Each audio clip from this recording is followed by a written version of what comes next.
C'est parti pour le rhinocéros sur la France éternelle.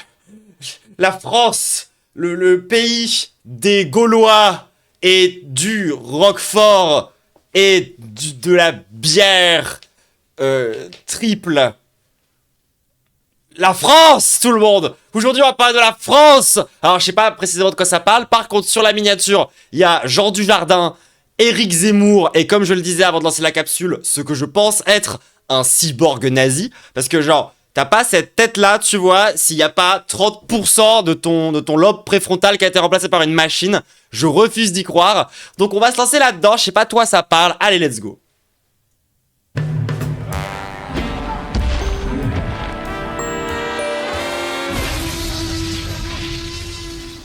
Bonjour, bienvenue dans Rhinocéros, un Bonjour Usul.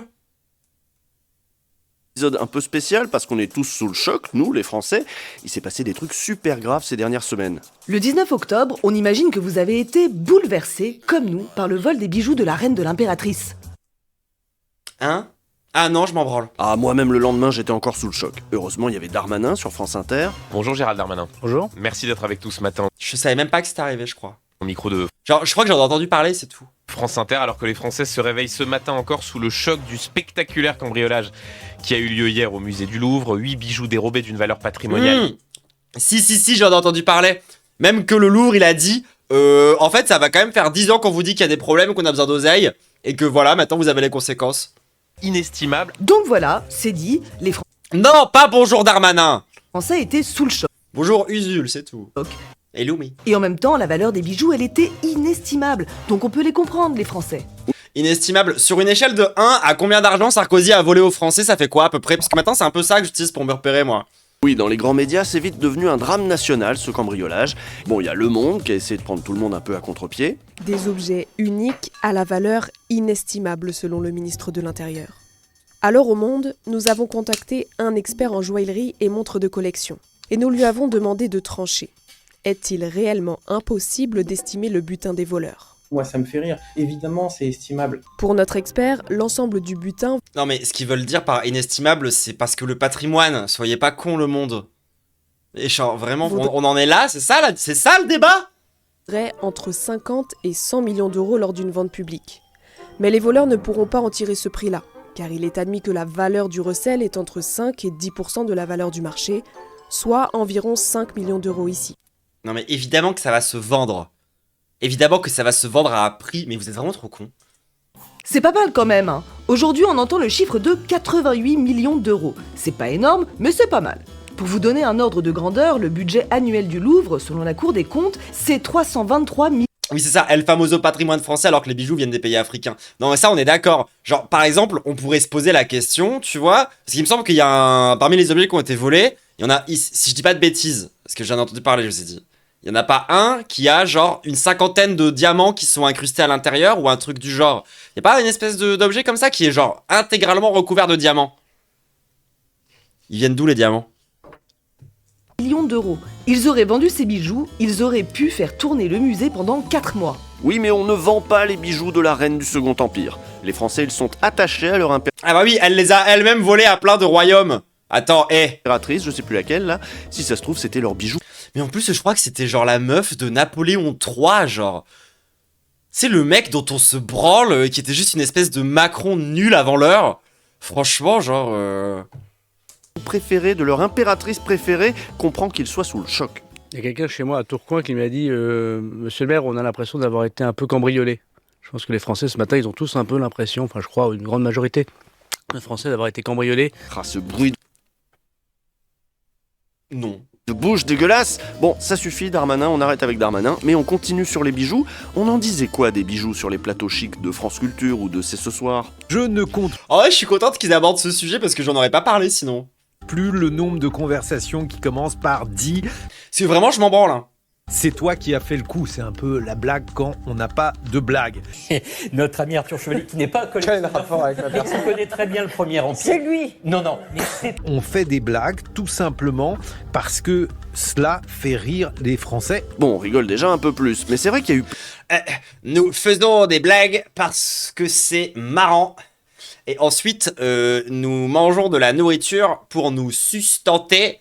Et lorsque je marche, c'est pour avancer, en général. Plein de blagues, hein, pas seulement chez nous, mais dans le monde entier. Oui, enfin, assez ce soir, ils ont pas que rigolé. Ils avaient aussi invité Éric Anso, un historien qui, lui, prenait la chose très au sérieux. Vous avez une 50aine de rubis, une 50aine d'émeraudes et 250 perles. Ils viennent d'où? Toutes ces émeraudes là, par exemple. C'est qui? C'est le père d'Elon Musk qui leur a donné, c'est ça? Mais c'est pas ça, c'est que L'African North là. ces perles et ces diamants ont été assemblés par les meilleurs orfèvres de l'époque. Et alors oui, un très beau bijou, mais les pierres précieuses, là, elles venaient pas de France, hein. Ça, No shit! on l'a peu rappelé, mais AJ+, a fait une petite vidéo sur le sujet qui nous donne quelques infos qui auraient pu être intéressantes dans le débat. En ce qui concerne la parure d'émeraude de l'impératrice Marie-Louise, cadeau de mariage offert par Napoléon Ier en mars 1810, il est possible qu'il s'agisse d'émeraudes minées par de la main-d'œuvre autochtone, exploitée par les Espagnols, probablement en Colombie. On y était presque! Les pierres de la couronne de la reine Marie-Amélie et de la reine Hortense viennent probablement d'Inde et de Colombie, et le diadème de l'impératrice Eugénie combinerait des diamants indiens, brésiliens et des perles du golfe arabo-persique ou de l'océan Indien. Bref, ces bijoux sont aussi un témoignage de l'exploitation coloniale au service des cours européennes, et pas juste un témoignage du savoir-faire français. Bien dit! Et oui, la splendeur passée de nos familles royales, eh ben elle s'est aussi construite très concrètement sur l'exploitation, la colonisation et même sur l'esclavage.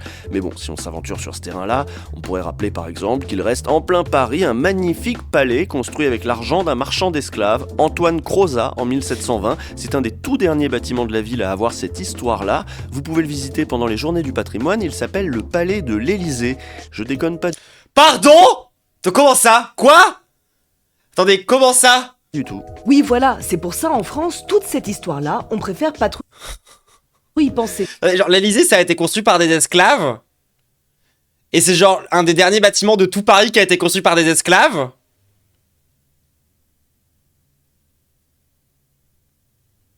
Ah, j'avoue, j'avais pas la data!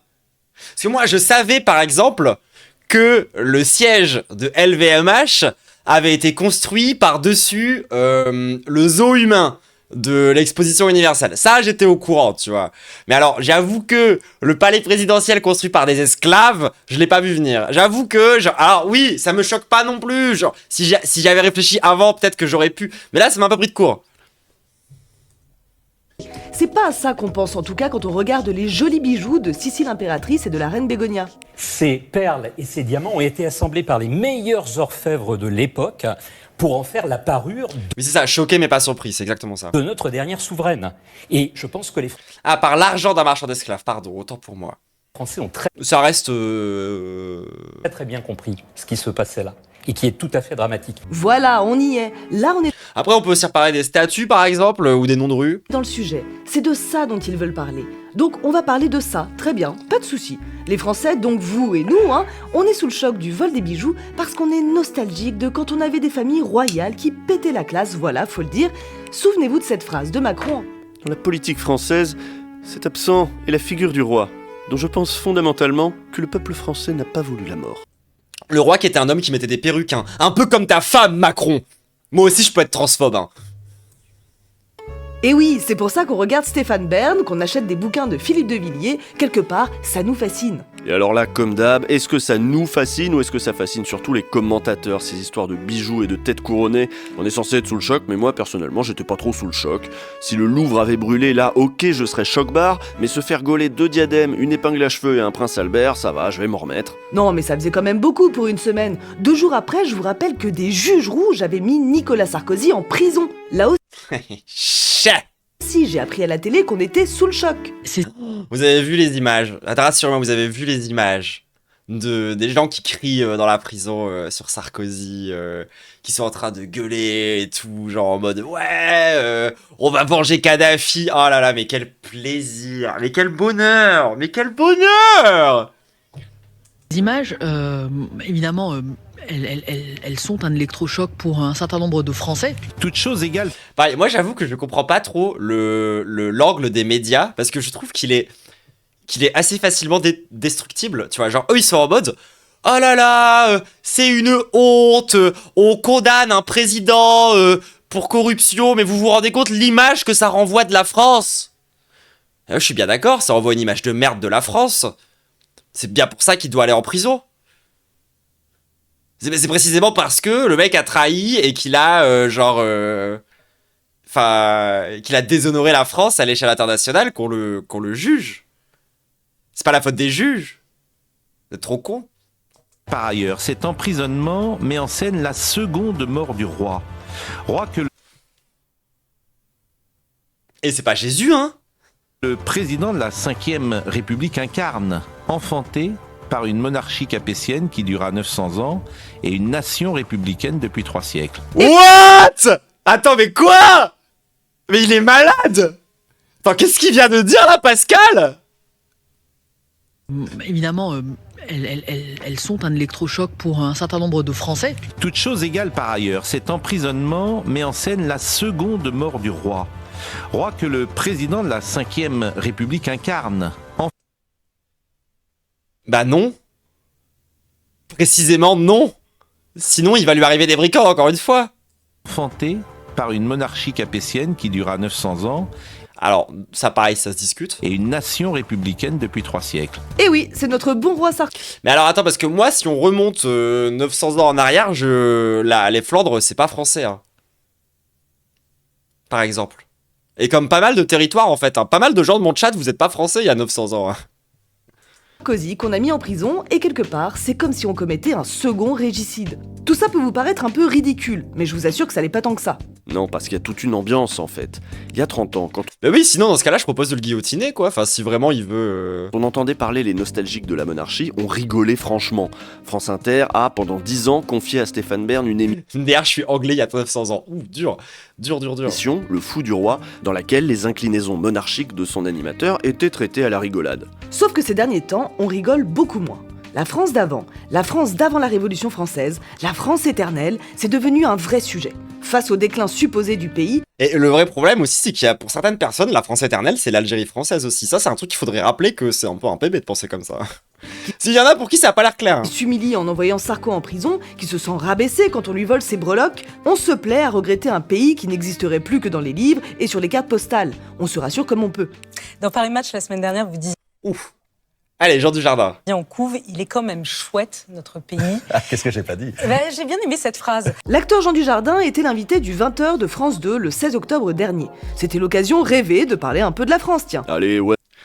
Il a vraiment cette exacte vibe de mec qui va balancer une dinguerie. Genre, teint orange, chemise ouverte, poils qui ressortent, coupe de connard. Genre, alors qu'à la base, je l'aime bien, genre Dujardin. Il y a plein de films où il joue, j'aime bien, tu vois. Mais alors là, par contre, ça se voit qu'il va dire une connerie. Genre, ça se voit. Et un peu de patriotisme, ça peut pas faire de mal. Est-ce que vous avez l'impression qu'on le malmène, qu'on se malmène, que finalement, la France, vous savez cette phrase de Sylvain Tesson, vous l'avez joué dans les Chemins Noirs, qui dit « La France est un paradis peuplé de gens qui se croient en enfer ». Est-ce que ça résonne avec vous? Elle a cité Sylvain Tesson, déjà c'est intéressant ça. On met ça de côté, on va y revenir sur Sylvain Tesson, vous en faites pas. Moi, je note déjà qu'on a deux rythmes. Genre, demande aux gens qui vivent en banlieue si la France est un paradis. Genre, vraiment, enfin... et sinon, si je la prends par la main, la meuf, on va aller ensemble, dans visiter la France, puisqu'il devrait pas y avoir de problème, apparemment, vu que c'est un paradis. Moi, j'ai plein d'endroits à lui montrer, hein. Qui nous explique qu'on vit dans un bien beau pays. Et c'est vrai que la France de Macron, quand tu touches 25 000 balles par mois comme ça... J'imagine que quand tu t'appelles Jean Dujardin, c'est un super pays, hein. Salamé, ça doit Et quand tu t'appelles Léa Salamé aussi, hein, malgré le fait que tu doives baiser Glucksmann. être un super terrain de jeu et de fête. Et attendez d'avoir le point de vue du On n'oublie pas que c'est la meuf à Glucksmann. Millionnaire Jean Dujardin, un des acteurs les mieux payés de France. Lui, il regarde pas trop les infos, il le dit lui-même, mais il a quand même un... Ah bah, à quoi bon? Un avis sur le pays, vous en faites pas. On va regarder les infos pour avoir un avis, alors que je pense qu'on peut avoir un avis sur la France. On peut garder son avis sur les choses, sur les gens. On a un très joli pays. Bon, jusque-là ça va, mais vous allez voir, on y arrive. Entre le littoral, entre les régions, la gastronomie, enfin...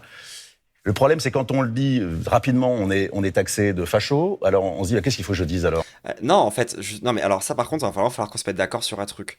L'extrême droite, les patriotes, les nationalistes ne défendent ni le patrimoine, ni le terroir, ni le savoir-faire français. Mais genre vraiment pas. Enfin, c'est pas le cas, tu vois. Par contre, si pour toi la France, ça se résume à manger du cochon, oui, c'est vrai que déjà t'as une vision assez faible de la France, je trouve.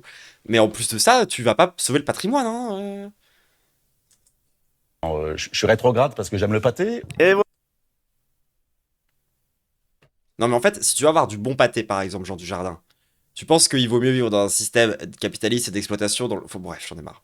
Voilà, c'est cette phrase qui a un peu tourné. Je suis rétrograde parce que j'aime le pâté. C'est beau comme du Fabien Roussel. Mais surtout, Ah, on dirait du Fabien Roussel, ouais. personne n'a jamais dit qu'on n'avait pas le droit d'aimer le pâté. Il irait à la fête de l'UMA, il ferait le tour Oui, ça c'est vrai. Genre, qui t'a dit ça en fait? des stands, il verrait que même à gauche, on aime bien le terroir. Moi, la dernière fois là-bas, j'ai mangé des tripes. Mais je dirais même qu'à gauche, on a beaucoup plus de respect pour le terroir que la plupart des droitards. Hein. Personne t'a traité de facho. C'est peut-être que c'est pas ça qu'on reproche à Jean Dujardin au fond. Je suis pétainiste parce que j'aime les littorales. Jean Dujardin, on sent qu'il est vexé. Depuis qu'il assume son image de franchouillard, c'est vrai qu'il a essuyé un certain nombre de critiques. Évidemment, on se souvient de sa prestation virile dans le rôle de Jean-Mich le boulanger bien de chez nous, que le monde entier a pu découvrir lors de la cérémonie d'ouverture de la Coupe du Monde de rugby en 2023. Ringard, grotesque, réac, il s'était fait traiter de tous les noms à l'époque, et ça lui était peut-être resté en travers de la gorge, on peut le comprendre. J'ai un peu envie de voir ça. Attendez.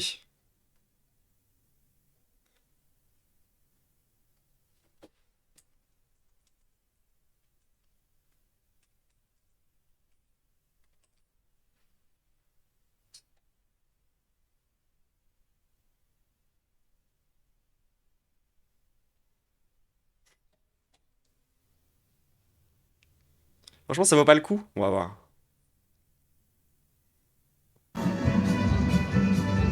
C'est à la fois un voyage dans une France d'antan et une balade au pays du rugby.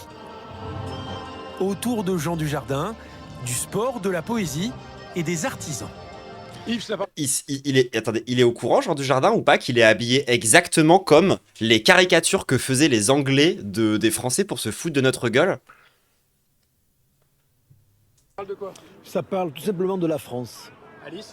De la passion de tous les arts réunis sur un stade. Genre, ça, là, la façon dont il est habillé, Jean Dujardin, c'est pas la France. C'est une vision, genre, fétichisée de ce qu'étaient les Français, qui se base sur de la propagande anglaise. C'est pas la France, hein. Genre, encore une fois, pour défendre le terroir, il va vraiment falloir trouver des meilleures personnes, hein. Genre, alors par contre, attendez, moi je veux absolument regarder. Jean Dujardin répond à ses haters. Ah, attendez, je crois que j'ai trouvé le passage en question.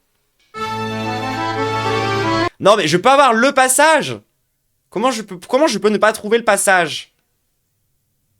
C'est pas sur YouTube?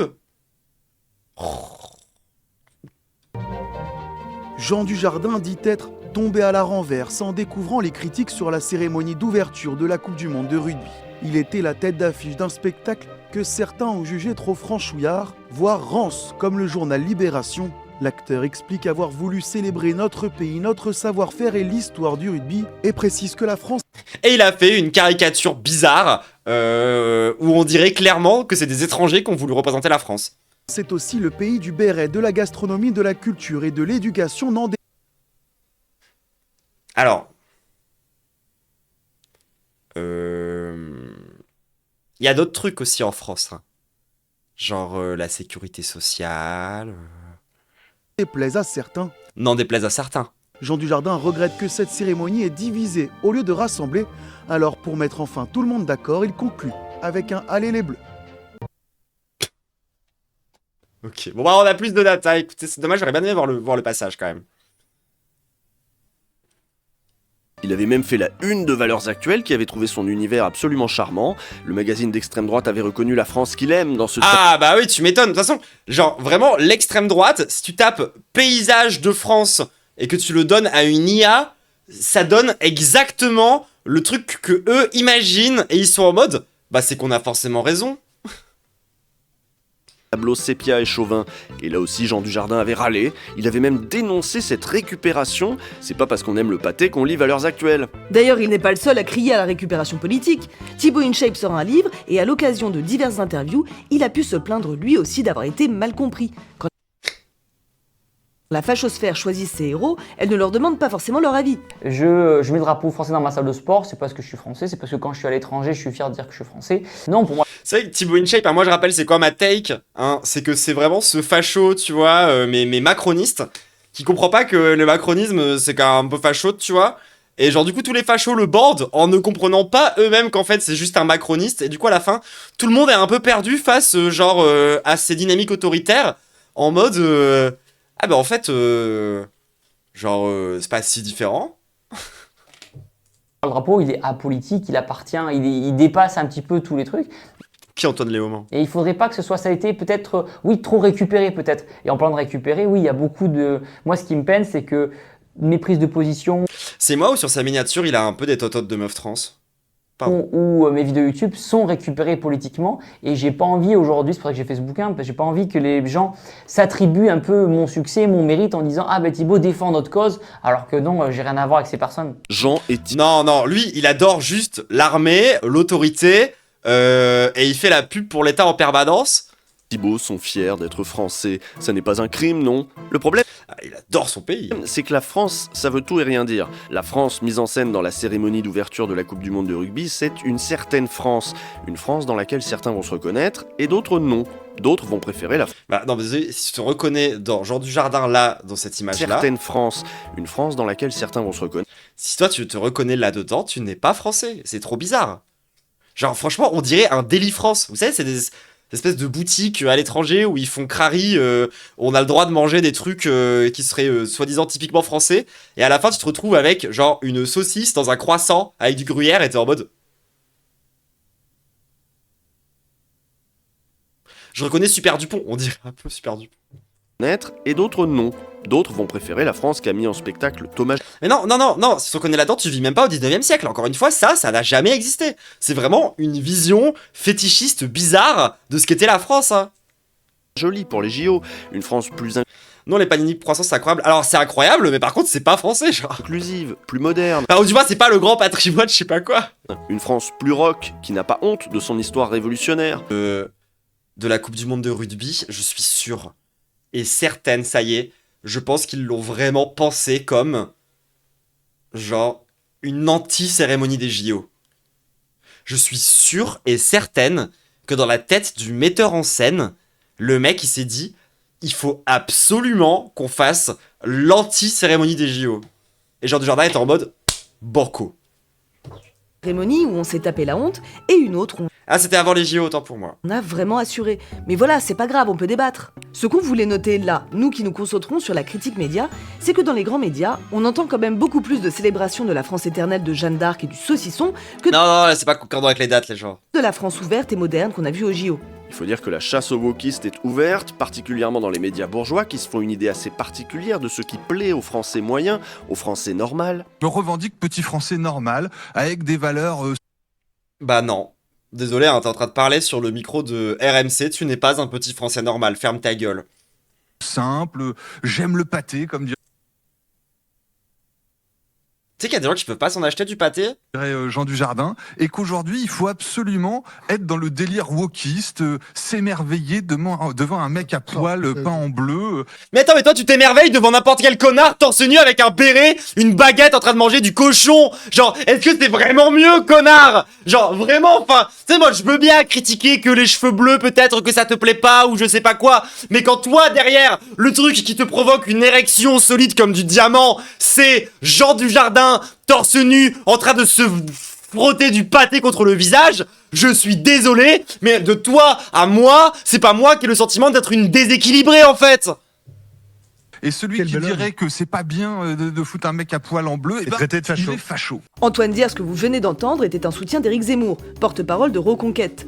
Un navire qu'il a quitté quand il a compris qu'il allait être difficile de se faire élire à l'Assemblée nationale avec cette étiquette. Et c'est ainsi qu'il s'est reconverti en français normal et en... Attendez. Élire à l'Assemblée nationale avec cette étiquette. Et c'est ainsi... Le mec, il est passé de cette gueule là, cette tête là, hein. Les gens, on parle de ce visage là, avec des petites moustaches de petits fils de pute en mode je suis classe, je ne sais pas quoi, genre en mode oulala, en fait moi je suis un intellectuel organique de la 5ème République, tout ça.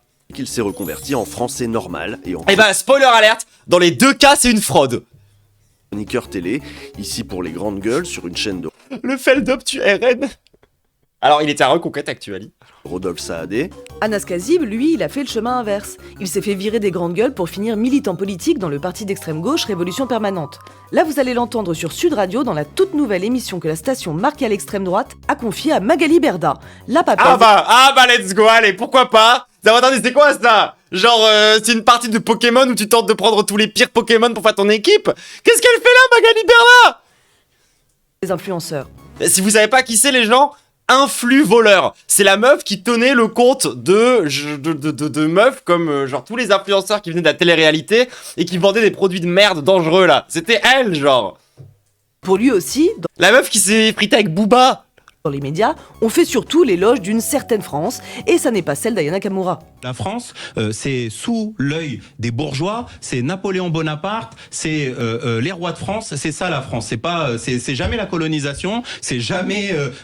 Ah si, parfois c'est la colonisation et il la revendique fièrement, c'est tout le problème. Les mutins de la Première Guerre, c'est jamais Saint-Domingue, c'est jamais mai 68, c'est jamais les grandes grèves de 36, c'est jamais ça. C'est systématiquement Napoléon Bonaparte, le béret, le pâté. Pour lui. Oui, c'est vrai que c'est bizarre, hein. Genre, quand de toute l'histoire de toute la France, tu ne retiens que les passages où c'est des espèces de rois super autoritaires qui ont envoyé des gamins se faire tuer à l'armée, ou des moments où t'exploites la majeure partie de la population pour tenter de créer un empire démoniaque. Bizarre. Lui apporter la contradiction, Magali Berda a choisi Emmanuelle Brisson, candidate à la présidence des Jeunes LR, et pour elle, ne pas accepter de faire l'éloge de Napoléon, c'est suspect. Alors pourquoi est-ce que... Faire l'éloge de Napoléon, c'est suspect par contre, Maros. Que vous critiquez la France du pâté, de la baguette et du béret. Parce que moi, tu vois, genre, je peux admettre qu'il était fort en guerre, Napoléon. Par rapport à ça, tu vois, genre, en vrai, la vérité, genre, si tu regardes, même avec un angle pas trop gauchiste et tout, il était fort en guerre. Je capte, tu vois. Je capte. Le mec, il était genre... il était très beau en guerre. Y'a pas de problème avec ça, tu vois. Genre, il y a tous les empires autour de nous qui nous ont fait la guerre après la Révolution. Il a réussi à faire des trucs stylés. Franchement, bien joué. Bien joué. Mais là, t'es en train de parler d'un mec qui a aussi, genre, remis en place l'esclavage. Et toi, tu le bordes. Et tu trouves ça bizarre de critiquer le fait qu'il a remis en place l'esclavage. Allô, Maros ? Et pas la France du monde woke. Oui, puis après, ils nous ont aussi fait la guerre à cause de lui, hein. Mais bref. Avec, voilà, des transsexuels. Fort en guerre, into, part en Russie juste avant l'hiver. Oui, oui. Bon, il a pas toujours été hyper perspicace, d'accord ? Partout, des drapeaux LGBT et autres. Et là-dessus, Magali Berda va poser une question innocente. Vous avez honte d'être français ? Voilà, si on n'aime pas leur France, c'est qu'on n'aime pas la France tout court. Et ensuite, Emmanuelle Brisson... Ah non, moi j'ai honte de ce que vous pensez de la France. Genre, le fait que vous, tout ce que vous reteniez de ce pays, c'est ça. Après lui avoir dit que s'il aimait pas la France, il pouvait la quitter, elle va se plaindre de ne pas... Genre, vraiment, LR, c'est vraiment devenu le Rassemblement National, je sais pas quoi dire. Pouvoir parler parce que le camarade Anas aboie. Je peux parler de la boîte. Allez-y. Essayons. Oh, le niveau de racisme. Excusez-moi, par contre, on essaie de se respecter. Je vous ai pas manqué de respect. Ne me dites pas que j'aboie. Pourquoi j'aboie? J'ai l'air d'un chien. Non mais... La meuf, c'est la 3e fois de sa vie qu'elle parle à un arabe. Elle est incapable de ne pas le traiter de chien et lui dire qu'il lui aboie dessus, alors qu'on est d'accord que là, Anas, il est chill.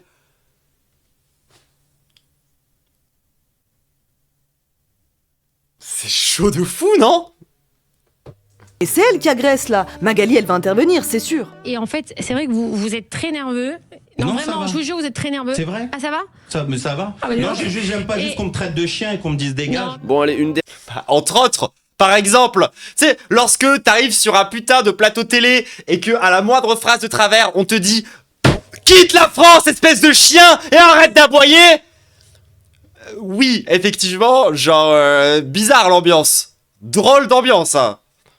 Dernière question, et cette fois, Anas, tu réponds par oui ou par non. Tu commences pas à donner des arguments et tout, sinon on va pas s'en sortir. Anas, en réponse claire, vous êtes fier d'être français? Est-ce que je suis fier d'être français? Oui ou non? Moi, je suis fier d'être un travailleur ici en Non, France. est-ce que vous êtes fier Je suis d'être fier français? de lutter. Selon l'informé, depuis que la station Rien dire être fier d'être français. Genre fier de quoi?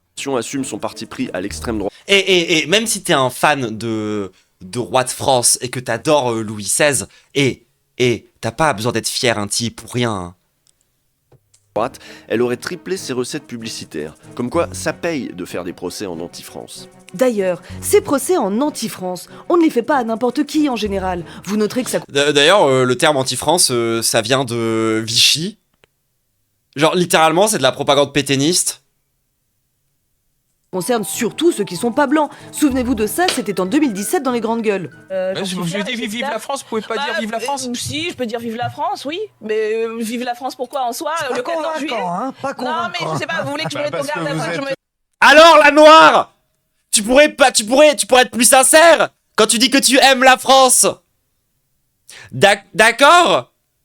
La noire, là, du plateau, ça te dit pas de bien nous faire comprendre à quel point t'es une Française, d'accord? C'est chaud de ouf, en vrai. T'as chanté la Marseillaise, quoi? On pourrait s'attendre à ce que pour faire contrepoids au discours... Genre vraiment en mode, tu vas tout de suite me chanter la Marseillaise, bouffer une baguette et dire j'aime la France, d'accord? Sinon tu te dégages. Anxiogène, réac et souvent raciste qu'on entend toute l'année sur les chaînes privées, le service public essaie de donner une autre image de la France. Non pas parce que le service public devrait être de gauche, mais juste parce qu'il devrait être à tout le monde. Par définition, il est censé être inclusif, c'est à nous tous, c'est une de ses missions. Sauf que ça s'entend pas toujours. Sur le service public aussi, on aime bien la France éternelle. Vous vous souvenez de la gourmandise dans les yeux de Léa Salamé quand elle a lancé Jean Dujardin sur le sujet? Vous vous souvenez qu'elle avait même cité Sylvain Tesson? Et bah sur France Le cyborg. Je crois que c'est lui du coup. Inter, si vous avez écouté la matinale du 20 octobre, un peu après l'interview de Darmanin, l'invité c'était Sylvain Tesson justement. Après le vol des bijoux, la Ah ouais, c'est pas cool, ça a l'air d'être un vrai problème physique, je vais pas me moquer plus que ça. réaction d'un En fonction d'à quel point c'est un nazi. Inter a estimé que ce matin-là, on avait besoin d'entendre un peu parler de la France éternelle. Oui, il y a le vent qui la traverse, la France éternelle. Mais il y a aussi, au sommet de la colline, il y a une petite église, et c'est dommage d'en enlever la croix. Bon, c'est un cyborg nazi. Je veux rien savoir. Comme a fait Mitterrand quand il a fait l'affiche de la force tranquille. Et oui, il y a des mecs qui en veulent encore à Mitterrand. Il a salopé la France, Mitterrand, on l'oublie pas, hein? Eh bah oui, on serait bien curieux de savoir ce que Sylvain Tesson il en pense de la France d'aujourd'hui, de celle d'Ayana Nakamura, des manifs climat et de Drag Race. Oh, mais je crois qu'il aime pas du tout. Sauf que si lui il dit qu'il aime pas cette France-là, on va pas en déduire qu'il n'aime pas la France. C'est comme si les bourgeois avaient fait une OPA sur l'identité nationale. La seule, la vraie, c'est la leur. C'est ce que disait Anas Kazib. Et c'est terrible parce qu'ils doivent être vraiment malheureux quand ils regardent la France d'aujourd'hui. Oui, c'est ce que dit Sylvain. Il a escaladé un chien, il est tombé, donc il est paralysé. En vrai, c'est pas cool de se moquer des gens qui ont ce genre de trucs, tu vois. Je vais arrêter, en vrai, même si c'est un gros facho. Sylvain Tesson, il est triste. Il est douloureux d'être français collectivement, il est doux de le rester individuellement. Il veut pas être français avec nous, avec les Français. Il veut être français entre blancs. Faire la petite bizarre France qu'il a dans sa tête, avec Napoléon et tout. Ce paysan de la Troisième République qui disait moi je suis pour la République, à condition que ce soit Napoléon le roi. J'adore cette boutade parce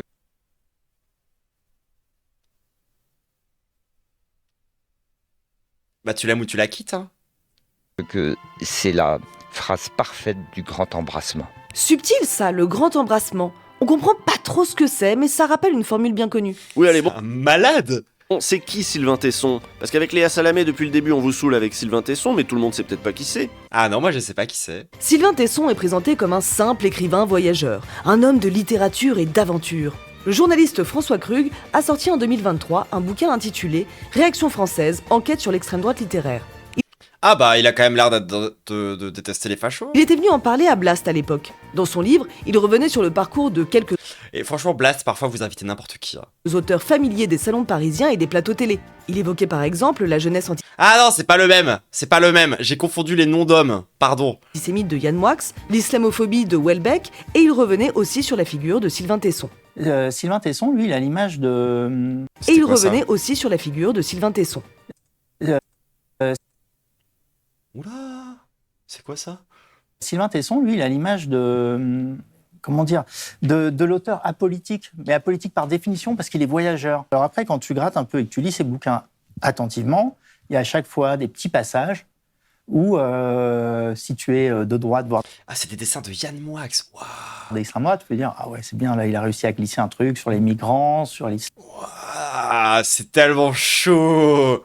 l'islam, sur les musulmans, sur les mahométans, comme il dit. D'ailleurs, il utilise ce terme-là. Oui, Moi, c'est vrai. c'est ce qui se fait plus quand même depuis un bon moment. On vous conseille d'écouter en entier C'est chaud. cet entretien avec Denis Robert, vous en apprendrez sans doute pas mal. La thèse du bouquin, c'est qu'à la télé, dans les années 80 ou 90, quand les plateaux politiques étaient encore hostiles aux représentants de l'extrême droite, les plateaux littéraires, eux, étaient beaucoup moins regardants. Et ça a permis à quelques auteurs radicaux de se faire une place dans le milieu. Oui, y a pas le pédophile aussi qui avait réussi à se faire une place dans le milieu, là, le chauve dégueulasse qui touche des gosses. Et Sylvain Tesson était de ceux-là. Sylvain Tesson bossait à Radio Courtoisie, était fan de Vénère, le vieux monsieur qui s'est suicidé. Principaux théoriciens de, maintenant on appelle ça la droite identitaire, mais théorisé quoi. Ça passe dans un discours hyper théorique, hyper sur 30 000 ans. Oui, Maznev. De civilisation européenne, c'est vrai qu'il y a une façon. Oui, c'est vrai que ça aurait pu être n'importe, ça aurait pu être d'autres. De pas dire de civilisation blanche ou de race blanche. C'est pas pour rien que Tesson. Attention, astuce. Astuce pour tous ceux qui j'ai déjà dit, hein, mais vraie astuce. Genre, prenez n'importe quel discours de droite ou d'extrême droite aujourd'hui et vous remplacez. Alors attention, c'est subtil. Hein, vous remplacez civilisation européenne ou civilisation judéo-chrétienne par race blanche et vous allez être surpris. Dans les groupuscules identitaires, ça fait partie des lectures recommandées. Et maintenant, ça fait aussi partie des lectures recommandées par France Inter. C'était intéressant comme discussion parce que Tesson est très fin, mine de rien. Il déteste l'État, l'administration, il aime les vieilles pierres, les siècles d'histoire et les paysages bucoliques d'un pays dont il aimerait restaurer l'unité. Il célèbre l'enracinement rural et exècre les Parisiens nomades et leurs TGV. Vous voyez, c'est subtil. En plus, il cite pas Maurras et la terre qui ne ment pas, il cite Braudel. Les journalistes sont fascinés et lui demandent de parler encore de la France, cette France qu'il connaît si bien. Je pense qu'on peut aller sur les chemins de France sans faire de sociologie toujours. Je suis pas un son... Ah, ce serait dommage de faire son taf sérieusement. La sociologie, c'est pas un gros mot, Sylvain Tesson, d'essayer de comprendre voilà, encore la façon dont fonctionnent les... Sinon, ouais, on a qu'à faire ça, genre, on prend plein de vieilles pierres, on prend tous les mecs comme Sylvain Tesson, on le met au milieu de toutes les vieilles pierres, et nous on fait notre vie. Et on le laisse dans son kiff. Et si vraiment il veut vraiment kiffer, tu vois, on lui met 2-3 croissants et un béret. Et puis nous on fait notre vie.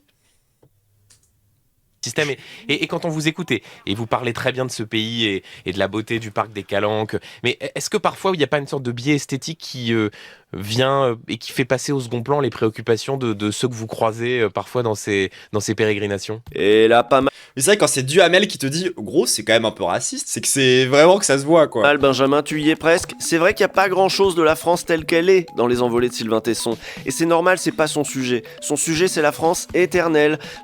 Moi, ça me fait un peu penser... Alors bon, désolé, rêve de nerd, mais genre, dans The Witcher 3, lorsqu'il y a un passage qui m'avait fort marqué, que j'ai bien aimé dans le début du jeu, où en gros, genre, toi, t'es un sorceleur, tu vois, donc t'es un mec qui chasse des monstres. Et donc, 80% du temps, les monstres que tu chasses, ils sont attirés par les cadavres de la guerre, concrètement. C'est-à-dire qu'en permanence, tu dois buter un griffon. Le griffon, à la base, il est surtout venu grailler des cadavres de soldats, tu vois. Donc toi, t'es quand même un mec assez proche des conflits, assez proche de tous ces trucs-là, tu vois. Et à un moment dans le jeu, genre, t'arrives face à un écrivain. Et genre, toi, t'es en mode genre, ah, vous êtes venu pour raconter le conflit. Vous penserez à raconter à quel point, genre, ça a été un véritable charnier, un massacre et tout, tu vois. Et t'as l'historien qui est en mode, comment ça? Je suis venu raconter la gloire! Qu'est-ce que vous dites? Et genre, le mec te prend la tête en mode, non! Je suis venu pour raconter la gloire! Et il s'en va, genre, et t'es en mode genre... Ce monde englouti, cette Atlantide dont nous peuplons les ruines assez piteusement, à peine digne de la grandeur de nos glorieux ancêtres. Et vous avez l'impression de ne plus être dans le pays que vous connaissez. Vous vous souvenez du pays que vous avez connu dans votre enfance, vous vous souvenez du pays que vos parents vous ont décrit, vous vous souvenez du pays que vous retrouvez dans les films ou dans... Alors, moi je m'en souviens bien et c'était pas si différent, après je suis jeune, hein, mais... dans les livres, le pays de Jeanne d'Arc et de Louis XIV. Tu ne l'as pas connu. Eric, je sais que tu leur parles probablement un peu tous les jours, que genre tu peux pas t'empêcher de te branler en pensant à Jeanne par exemple, tu vois, mais en fait elle est morte. C'est dans ta tête. Tu n'as pas connu la France du 18e, du 17e siècle, Eric. Le pays de Bonaparte et du général de Gaulle. Cette mélancolie, elle est très politique, Et elle était lesbienne? Non, c'était un mec trans. Hétéro. évidemment. Elle permet de faire l'éloge d'une France blanche, d'une France hiérarchique, patriarcale, d'une France colonisatrice, guerrière, dominatrice, impérialiste. Peut-être que c'est parce qu'elle est un peu moins tout ça qu'elle est moins grande, la France. Car elle est moins grande, hein. Pour ces gens-là, la France est en déclin. La France est un vieux pays qui... Franchement, pas tant. Genre, les États-nations, c'est assez récent, hein. Genre, c'est pas un vieux pays. C'était un vieux royaume avant, mais... porte le deuil d'une grandeur défunte. Le moment où on mettait des esclaves dans des bateaux, entassés les uns sur les autres, et qu'on... C'est ça la grandeur de la France? Et pour vous, c'est un fait, on est entré dans une période de décadence qui annonce la fin de la civilisation occidentale. Ça vous paraît inéluctable? Oui. Je crois qu'il faut élargir encore. C'est l'OST d'Orléans qui a une affiche Jeanne d'Arc, c'est légendaire. Pour le contexte, ce qui se passe, c'est un processus d'ensauvagement, de décadence. Dans leur récit. Alors, moi, tu vois, si j'ai par exemple, genre... Ah, je prends ça au hasard. Mais genre, je trouve que rétablir l'esclavage, par exemple, hein, vraiment, je dis ça au hasard. Hein. Je pense que personne dans l'histoire a jamais fait ça. C'est un plutôt bon exemple de décadence et de sauvagerie. Ne serait-ce que sur le strict plan, genre des droits de l'homme. Un truc qui a été inventé en France, d'ailleurs, je sais pas si tu es au courant, parce que vous avez peur de bien connaître l'histoire. Chaque victoire démocratique et sociale devient une cause du déclin. La Révolution française, bien sûr. On a perdu le roi. Le Front populaire, on a perdu la discipline. Les grandes grèves de 1995, alors là, on a carrément perdu la tête et on va le payer. Écoutez François-Olivier Gisbert. Pauvre. Oui, c'est Napoléon qui a rétabli l'esclavage. Oui, c'était ça la vanne. Aux Français, ils veulent le déclin, ils vont l'avoir. Juste que c'est des bandeurs de Napoléon et qui sont en mode, faudrait trop qu'on revienne à Napoléon parce que maintenant on est en train de partir dans la sauvagerie et la décadence. Moi je suis en mode désolé, mais c'est Napoléon la sauvagerie et la décadence en fait. Mais qu'est-ce que c'est que cette histoire d'arrêter le pays parce qu'ils veulent que les agents roulants de la SNCF et de la RATP, parce que c'était bien ça le problème, c'est pour ça que les Français sont mis en grève, continuent à prendre leur retraite à 50 ans. Mais c'est quoi ce pays? Ils prennent leur retraite à 14 ans, hein, vous vous rendez compte? Mais c'est quoi ces Français? En fait, ils aiment la France, mais ils aiment pas vraiment. Non, ils détestent la France. Franchement, désolé de le dire comme ça, mais les droitards, la droite, vous n'aimez pas la France. Vous la détestez profondément. C'est pour ça que vous voulez, genre, que tout change, que vous êtes jamais satisfait par rien. Vous n'aimez rien en France. Ça, c'est un vrai truc, je suis désolé. Genre, les plus grands insatisfaits avec la France, c'est ce qu'est la France, c'est la droite, c'est l'extrême droite. Vous n'aimez pas la France, vous la détestez. Vous voulez détruire tout ce qui est spécifique à la France. Parce que pour vous, la France, faut que ça soit comme les États-Unis. C'est-à-dire liberté d'expression totale et absolue, surtout pour les fachos. C'est-à-dire genre plus de sécurité sociale. C'est-à-dire genre plus de grève. Enfin genre, vous détestez la France. Vous, ce que vous voulez, c'est un pays dans lequel on fabrique une grande tour Eiffel en saucisson, qu'on fait des bateaux en forme de croissant et vous serez trop heureux, genre. Les Français, ils aiment pas les vivants, ils aiment les morts. C'est comme s'ils voulaient nous entraîner avec eux dans leur culte morbide, et pour ça ils sont prêts à mettre les moyens. Partout en France fleurissent les spectacles qui mettent en scène cette France largement fantasmée. En ce moment, par exemple, il y a un spectacle sur Notre-Dame de Paris qui se lance dans une petite tournée. Attention, il n'y aura pas Garou, pas Patrick Fiori, vous plantez pas. Et Chloé, la Dame de Pierre, c'est un peu le spectacle de la démesure. Les chiffres sont impressionnants. Hein. Oui, et je vais vous en donner quelques-uns. Il réunit quand même 90 acteurs sur scène. Hein. Ce spectacle, c'est aussi 24 musiques originales. Elles ont toutes été enregistrées avec un orchestre philharmonique, 490 costumes et un décor de 10 mètres de haut. Le créateur du spectacle est un ancien du Puy du Fou et de l'Action française. Quelle surprise! Évidemment. Évidemment, et il y a eu de la promo sur CNews, mais la tournée est en partenariat avec la station Europe 1 de Bolloré, et le spectacle a été monté avec l'argent du Fonds du bien commun de... Oui, bon, on aurait pu le deviner, ça. Pierre-Édouard Sterrin, évidemment. Quand on regarde le programme, Genre, on avait déjà fait un react sur le spectacle, là, de gros fachos auquel il avait été Vincent Lapierre, je sais pas si vous vous rappelez.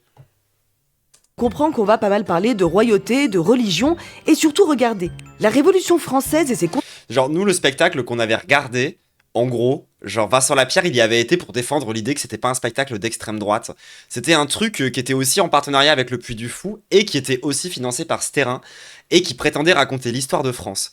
À votre avis, quel élément de l'histoire de France ils avaient skip? Ils avaient refait toute l'histoire de France, mais ils avaient oublié un détail. Pour les gens là qui sont hyper fans d'histoire, qu'est-ce qu'ils avaient pu oublier dans l'histoire de France? Vraiment un événement mineur.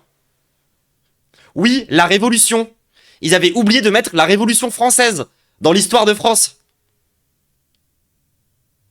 Ah oui, j'ai oublié de préciser que Vincent Lapierre, en allant dans...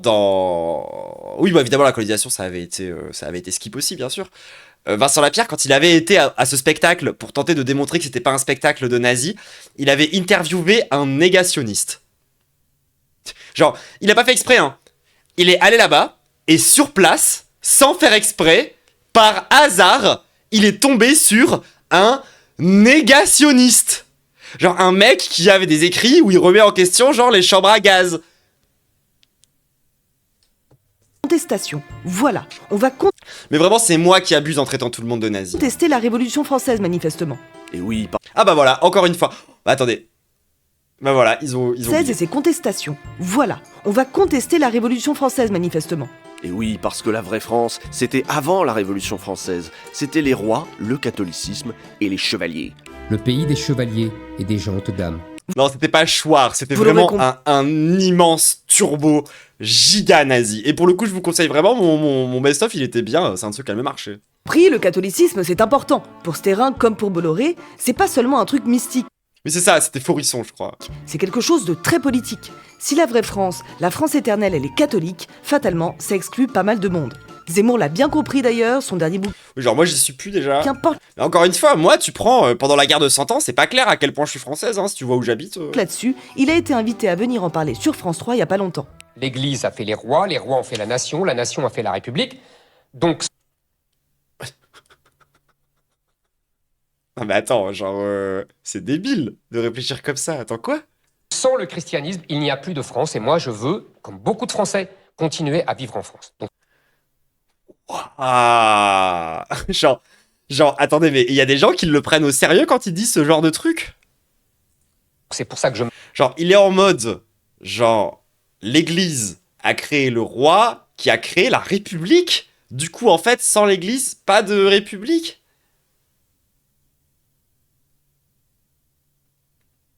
Et c'est ça l'intellectuel organique de l'extrême droite, genre?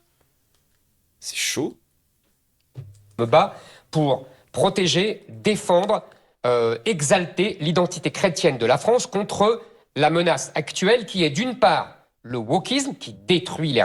Alors moi du coup je suis plutôt pour qu'on revienne au culte d'Apollon et de Diane. Parce que quitte à vraiment revenir sur les origines de nos racines, je rappelle quand même qu'à la base, la chrétienté, ça vient pas d'Europe, hein. Genre, si vraiment on revient aux origines de l'origine... Et du coup d'ailleurs Zemmour, est-ce que... Oui, je sais que t'allais kiffer, Matt. Genre, Zemmour, du coup, j'imagine que c'est le genre de mec à défendre le retour des Amérindiens en Amérique et à défendre le retour du culte du soleil. Je pense. Racines chrétiennes de la France, et d'autre part l'islamisation qui les remplace. Il faut, comment dire, rechristianiser l'Europe pour que l'Europe ne meure pas. Absolument. Vous avez tout compris. Ah oui, Ah, il est vif, Pascal. Ah ouais, bah ça, entre deux, là, les deux, ça doit aller très très vite, hein. Pascal, hein, il a tout compris. Et sur la chaîne d'infos de Bolloré, on ne lésine pas sur la rechristianisation. Il y a une émission chrétienne bien vénère le dimanche, Enquête d'esprit. Vous allez voir... Oh waouh, Enquête d'esprit, il y a eu des dingueries qui ont été dites là-bas, c'est fantastique comme émission, les gens, j'espère qu'ils ont trouvé un truc bien. C'est chrétien, mais à la sauce extrême droite. Phénomène encore peu connu en France. Genre, c'est sur Enquête d'esprit où on avait vu une intro un jour où il y avait écrit genre je sais plus trop comment c'était, en mode genre c'était un truc genre LGBT, wokisme, le Notre-Dame qui brûle, comment lutter contre les forces du mal. Et genre vraiment le mec présentait ça comme un JT en disant qu'il fallait lutter contre les forces du mal, c'est trop bien genre. Des musulmans qui se convertissent au Christ. Souvent par des songes d'ailleurs, ce qui est déjà très surprenant. Mais ces convertis sont plusieurs centaines chaque année et ils bousculent par leur soif de Dieu. Alors qu'en vrai, de vrai, les chrétiens, vous êtes trop jaloux des musulmans. Arrêtez, ça se voit trop, c'est trop grave. Non, ça, par contre, ça reste un peu trop réel, hein. Je suis désolé, mais genre, comment les chrétiens, vous êtes jaloux. Vous êtes trop jaloux qu'ils ont encore une spiritualité, ça se voit, genre. et de son fils Jésus. Comment mieux les accompagner et qu'ont-ils à dire aux croyants de souche parfois? Tu sais, ils sont 15 dans des églises vides avec un prêtre à moitié pédophile en train d'essayer de se convaincre que ce qu'ils font c'est toujours bien. Alors que, genre, tu sais, derrière, t'as les musulmans qui sont turbo solides sur leur foi, qui sont hyper à l'aise avec ça, tu vois, pendant que nous on est en mode... un peu endormis. On en parle aujourd'hui dans Enquête d'Esprit avec nos invités. Les croyants de souche. Ouais, d'accord que Enquête d'Esprit, on dirait surtout une émission de Gus DX qui part chercher des fantômes. Au passage. Genre, ils ont vraiment appelé leur émission Enquête d'Esprit. Genre, on est d'accord qu'on dirait un peu une émission de Satan. Vous connaissiez ça? C'est pas mal non plus. C'est comme les Français de... Ils ont dit croyants de souche? Souche, on garde l'idée de souche. Attendez, quoi? Parfois un peu endormis. On en parle aujourd'hui dans Enquête d'Esprit avec nos invités. Les croyants de souche. Vous connaissiez ça? C'est pas mal non plus. C'est comme les Français de souche, on garde l'idée de souche, d'enracinement, et puis on fait le parallèle français égale chrétien. En France, contre les musulmans, pendant des années... Mais je croyais que vous étiez prosélytes, les chrétiens. Genre, vous voulez pas... Normalement, ils veulent pas, genre, convertir un max d'autres gens, les chrétiens. C'est trop bizarre de vouloir, du coup, rester entre blancs comme ça. On a brandi la laïcité, y compris à l'extrême droite. Sur CNews, aujourd'hui, on préfère brandir le Christ. Vous noterez qu'on a franchi une étape. Et si dans la bolosphère on commence à répandre l'idée que la vraie France elle est catholique et enracinée, ça ne va évidemment pas exclure que les musulmans. Éric Tegner de Frontières a commencé à faire des listes. Vraiment, lui et ses lèvres fines. Genre, je suis désolé, mais ce mec, c'est vraiment l'incarnation sur Terre de la théorie des lèvres fines. De juifs, par exemple, c'est en tout cas ce que lui reproche SOS Racisme. Son président Dominique Sopo a... Oui, bon, SOS Racisme. On sait qu'il allait saisir l'Arcom. CNews a supprimé le replay de la séquence, mais on peut la trouver dans l'article de Street Press qui raconte l'affaire. Mais juste pour comprendre, pour expliquer qui est Yael Braun-Pivet, cette dame-là, c'est vraiment la finition. C'est quoi cette théorie? Les lèvres fines, c'est d'extrême droite. Regarde, moi j'ai des lèvres pulpeuses, je suis donc une gauchiste. Du macronisme. Macron, c'est quoi? Bon, pulpeuse, en vrai, ça va. Pour une blanche, ça va. C'est le mariage d'Alain Minck, l'argent roi, et Jacques Attali, l'homme nomade. C'est-à-dire que...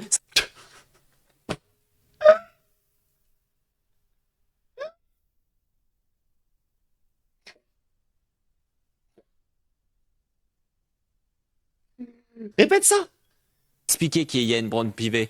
Cette dame-là, c'est vraiment la finition du macronisme. Macron, c'est quoi? C'est le mariage d'Alain Minck, l'argent roi, et Jacques Attali, l'homme nomade. C'est-à-dire que... Alain Minck qui dit maintenant que Emmanuel Macron est le pire président de la 5e. C'est lui qui l'a en partie créé. Ce que je veux dire, c'est qu'Emmanuel Macron, il s'est construit en 2017 sur la notion de la mobilité. C'est-à-dire que l'enracinement, pour lui, ça ne lui parle pas. Ce sont des gens qui naissent, qui vivent et qui dorment dans un aéroport et ils n'arrivent pas. On est d'accord que là, il est en train de s'appuyer sur le cliché antisémite du juif apatride, tout ça, là, on est d'accord. Pas à concevoir que la doit dire les marchands du temple. Non mais... majorité des Français aujourd'hui, ils sont enracinés sur des territoires et parfois depuis des siècles. Contrairement aux juifs! T'as parlé de Charles Maurras, l'écrivain. Oui, je sais bien. Nomade, pour lui, c'est vraiment juif. Oui. Antisémite des années 30, grand inspirateur des pétainistes. Bon bah là, vous avez tous ces thèmes, encore une fois. Cette France éternelle, elle s'oppose bien sûr aux juifs nomades, elle s'oppose à la sécularisation de la société, à la Révolution française, et donc aussi à la République, tout simplement. Et oui, fatalement, à la République et à la démocratie, et nos Maurras contemporains commencent à le dire à voix haute. Mais c'est la démocratie qui vous gêne ou c'est la Révolution, la façon dont on y est arrivé? Rappel d'un mot de Clémenceau. La phrase est folle. Genre, c'est plutôt quoi qui vous dérange? La Révolution française ou la démocratie? Répondez-nous, Éric Zemmour. C'est ouf comme question, genre. Genre, on en est là quand même, enfin... En d'autres circonstances. Et qui s'adressant à un ami... Vous avez vu comment ses lèvres sont fines? Regardez la finesse de ses lèvres.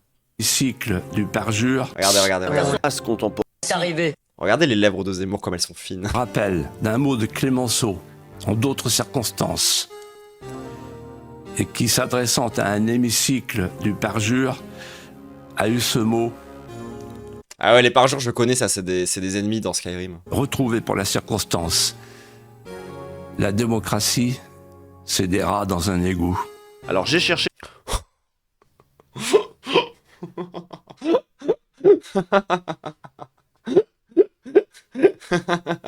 Alors que la royauté, c'est vraiment des rats dans du velours, quoi. La citation de Clémenceau, et ce que j'ai trouvé, c'est « La politique, c'est un combat de rats dans un égout ». C'est pas pareil, mais avec De Villiers, ça devient la démocratie. Mais on sent chez eux une impatience d'en découdre avec la République. Il y a pas longtemps, ils sont même allés nous chercher l'héritier du trône de France. Un type qui vit en Espagne en plus. Hein? Est-ce que de votre côté, vous pensez vous Attends, quoi? mettre au service des Comment ça? Français? Attends, quoi? Attendez, D'une manière il y a l'héritier du ou d'une autre roi quelles seraient les qui conditions? est Est-ce que c'est passé quelque chose à la télé?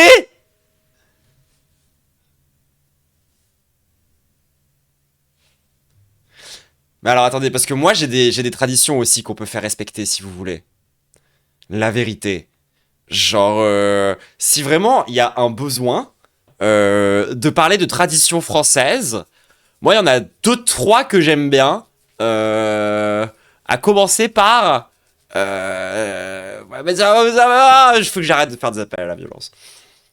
une question qui vous anime, et particulièrement ces derniers temps, quand vous voyez cette instabilité politique en France? Si la France le demande, je serai à son service. Bah, apprends déjà à t'exprimer correctement. La condition indispensable, c'est que la France... Il a des grosses lèvres pour un facho. ...veuille le retour de la royauté. Ça, c'était le 11 octobre dernier. Alors c'est vrai que là, en ce moment, c'est un peu le bordel en France, hein, le cornu, tout ça. C'est ouf qu'il y ait ça à la télé, genre. Genre, vraiment, enfin... Genre, moi, je me souviens que cette histoire de Bourbon, là, et tout, c'est pas la première fois que je l'entends parler, tu vois. C'est-à-dire que... genre, avant, c'était un truc qui était ultra minoritaire, même au sein de l'extrême droite, les gens qui défendaient ce mec. Notre roi est espagnol. Non, à la base, il était franc, ce qui est déjà pas non plus français, hein, mais bref. Techniquement, il a pas le droit de fouler le sol français, c'est pour ça qu'il est en Espagne, c'est la loi d'exil. Quoi? Attends, c'est vrai? Ça s'applique encore aux rois, là, les descendants de Louis, machin? Genre, ils ont toujours pas le droit de venir en France?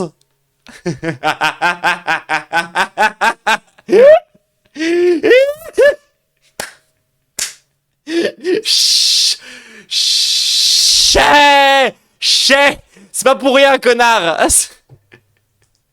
Mais sur CNews, cette crise est vue comme une opportunité. Mais il y a pas d'autres prétendants au trône. Je crois qu'il y en a d'autres. Non, en vrai, ils sont plusieurs. Vous dites, la 5e République est au bord de l'effondrement. Est-ce que automatiquement, vous pensez que c'est un atout? Ah d'accord, ça a été abrogé, mais bon, il habite déjà là-bas, donc il est parvenu, quoi. Pour un retour, d'une manière ou d'une autre, de la royauté. Ok, j'accouille, mais vraiment, enfin, c'est ça votre projet politique pour la France? Vous avez fait cette émission pour alerter. Derrière l'image rassurante et paisible de la France des paysages et des clochers, il y a des idéologues en embuscade. C'est comme ça que l'extrême droite compte utiliser ses discours sur la France éternelle, qu'ils soient portés par des gars un peu naïfs qui veulent pas être récupérés comme Jean Dujardin, par des écrivains exaltés comme Sylvain Tesson, ou par des polémistes à gages payés par Bolloré. L'extrême droite ne s'est pas sentie aussi puissante depuis longtemps. En fait, c'est surtout que... la vérité, c'est que la réaction marche bien.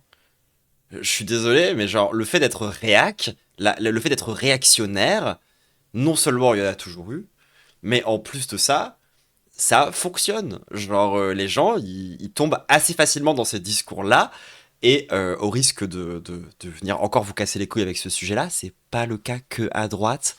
Hein. C'est des réactionnaires de gauche, pour le coup, on en a plein. Et des sujets sur lesquels on est super réactionnaire sans même s'en rendre compte, on en a plein. Hein, genre, on a parlé de l'IA par exemple aujourd'hui beaucoup. Bah, désolé, mais pas mal des critiques de l'IA, c'est juste de la critique réactionnaire en fait. Genre, c'est pas qu'à droite, hein, pour le coup, à l'extrême droite. Hein. Genre, pour le coup, genre, oui, bon. Elle retrouve des couleurs et elle est en train de renouer avec son vieux rêve. Le grand adversaire de Louis de Bourbon, c'est Jean d'Orléans, et il est fou aussi. Les deux ont l'air tarés. Liquider l'héritage de la Révolution française. Ça y est, ça s'entend dans les commentaires qu'on vous a diffusés sur l'affaire des bijoux, sur Sarko en prison. La République, c'est ça, c'est la décadence. La République a osé mettre un chef d'État en prison. Elle n'avait pas fait ça depuis Pétain, et elle avait fait ça à Louis XVI. Peut-être qu'il serait temps d'en finir. Peut-être un lien entre les trois. Hein. Avec cette aberration. Après tout, aux États-Unis, Trump est en train de le faire, lui. Il est en train de démanteler tous les contre-pouvoirs, d'installer un pouvoir autoritaire. Et vous avez vu ? Lui aussi, il mobilise la figure du roi. Un gigantesque mouvement de résistance a envahi les rues aux États-Unis il y a une dizaine de jours, le mouvement No Kings, pas de roi. Trump leur a répondu avec cette petite vidéo sur son réseau social.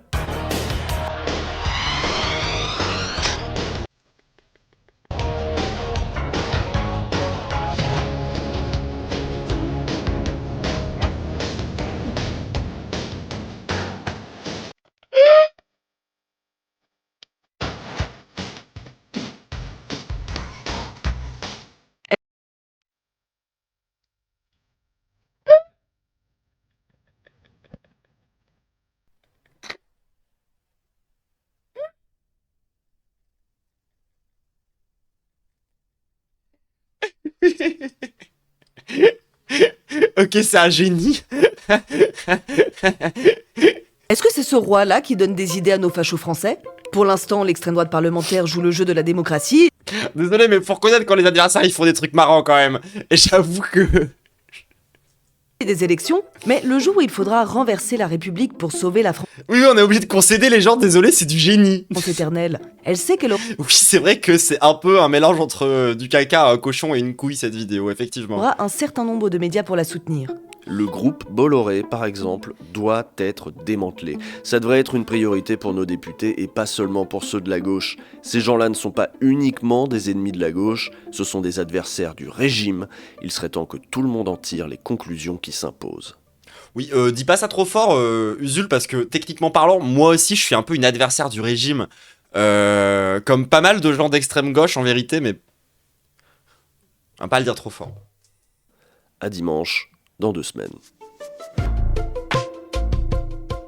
Genre moi je défends pas particulièrement la 5ème République. Après bon, c'est vrai que nous on défend plutôt un système plus démocratique. Hein. Là où eux c'est un peu l'inverse le projet. Mais je sais pas si l'argument ultime que j'utiliserais c'est des ennemis au régime. Parce que si tu commences à réfléchir comme ça, tu commences aussi vite à tomber dans une espèce de pensée un peu bizarre où tu vas commencer à fliquer les gens pour être bien sûr que ce ne sont pas des adversaires du régime. Et c'est tout aussi badant, donc il faut quand même faire un peu attention. Les anarchistes, c'est pas pareil. Non, rien à voir. Rien à voir. Enfin bon, bref. Oui, bon, en tout cas, c'est bien marré, hein, c'était un bon épisode. Ah bah salut Usul. Bah l'origine, c'est la République vers la royauté. Bah oui, à la limite, dans ce sens-là, je veux bien. Mais moi, je suis quand même pour la fin de la République. Hein. Genre, malgré tout. Mais j'entends. Hein. C'est juste que je sais pas si c'est le bon angle.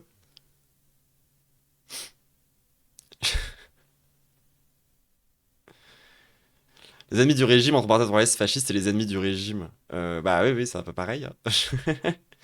L'URSS, c'est l'Union des républiques soviétiques. Oui, bon, effectivement, dit comme ça, je vois ce que tu veux dire, Mais je pense quand même que ça peut être réutilisé dans un système fasciste où on va te dire, genre, oh là là, les communistes sont des ennemis du régime républicain et tout. Enfin, je sais pas. Après, c'est vrai que, en soi, normalement, quand même, lorsque t'as un mec qui tente de détruire la démocratie pour remettre en place une dictature, c'est quand même assez chaud. Et normalement, ça devrait... Il me semble que normalement, on n'est plus trop censé en avoir des comme ça, et que c'est plus trop censé être... Pas légal, mais genre...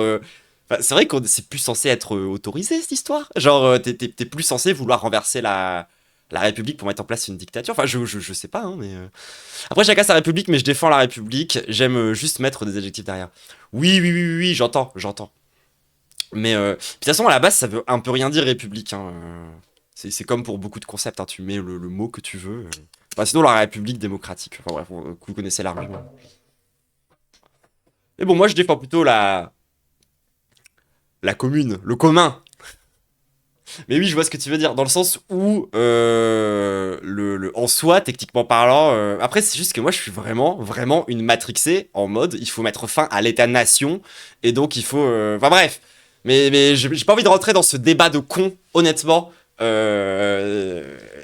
C'est bon, la flemme. Mais non, elle était bien la vidéo, franchement, c'est bien marré.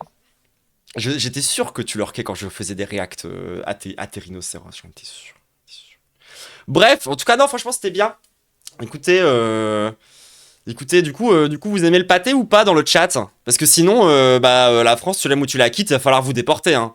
Désolé, hein, c'est la règle, hein. Moi, ce que j'ai compris de la vidéo, en tout cas, c'est que si jamais vous n'aimez pas vous aimez pas la saucisse, ça va être compliqué. Désolé les gens, hein. Bah, merci.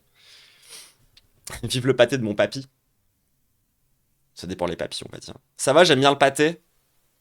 Eh bien, sachez que vous êtes des gros fachos. Voilà, je tiens à vous le dire. J'aime le pâté, mais seulement en croûte. Bah, c'est pas plus bizarre que de n'aimer que la croûte. Même pas, putain, je suis plus français. Ah non, ça dégage, hein. Bon, bref, on va passer à la suite, tout le monde, hein, je pense. Écoutez, c'était bien. Franchement, ça m'a fait plaisir. Parce que franchement, depuis tout à l'heure, on fait que react à des vidéos où à la fin, je suis en mode... Désolé tout le monde, je sais pas quoi dire, la vidéo était naze, on s'ennuie et tout. Au moins, on finit un peu sur un poulet quand même. Écoutez tout le monde, ça fait plaisir. On va s'arrêter là. En tout cas, YouTube, n'hésite surtout pas à lâcher ton meilleur pouce bleu, ton meilleur commentaire, ton meilleur don sur Tipeee aussi. J'ai un Tipeee maintenant depuis que je me suis fait bannir. Comme quoi, on avance, hein. Et nous, on va regarder la suite.